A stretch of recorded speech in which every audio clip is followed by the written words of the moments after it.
వందలు కాదు వేలాది మంది కావాలి ఇప్పుడు బెజవాడకి అర్జెంటుగా.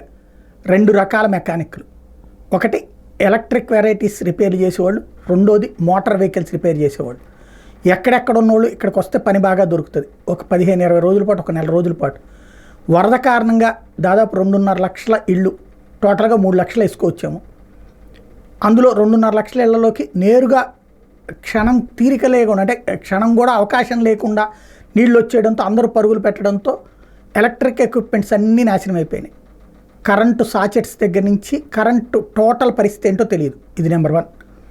నెంబర్ 2 వచ్చేటప్పటికి టీవీలు, ఏసీల కంటే పైన ఉంటుంది కాబట్టి ప్రాబ్లం ఉండదు, కానీ కూలర్లు కానీ, టీవీలు కానీ, ఫ్రిడ్జులు ఇవన్నీ ఇప్పుడు నీళ్ళతో నాశనం అయిపోయి ఉంటాయి. అలాగే వైరింగ్ అంతా నాశనం అయిపోయి ఉంటుంది. కాబట్టి ఎలక్ట్రీషియన్లు, అలాగే ఆయా ఎలక్ట్రికల్ వెరైటీస్ రిపేర్లు చేసే మెకానిక్లు పెద్ద ఎత్తున అవసరం, ప్రతి ఇంటికి అవసరం. నెంబర్ 1. నెంబర్ 2 వచ్చేటప్పటికి రెండవది కాన్సెప్ట్ వెహికల్స్, కార్లు, బైక్ మెకానిక్లు భారీ ఎత్తున కావాలి. వందలు కాదు, వేలు కాదు, లక్షల్లో వాహనాలు పాడైపోయినాయి ఇప్పుడు.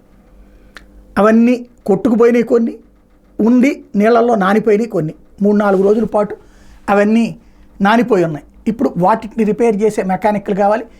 ఎక్కడెక్కడ ఉన్నోళ్ళు ఇక్కడికి వచ్చేసి శిబిరాల్లాగా పెట్టుకుని చేసినా, పని చేసినా ఉపయోగపడుతుంది.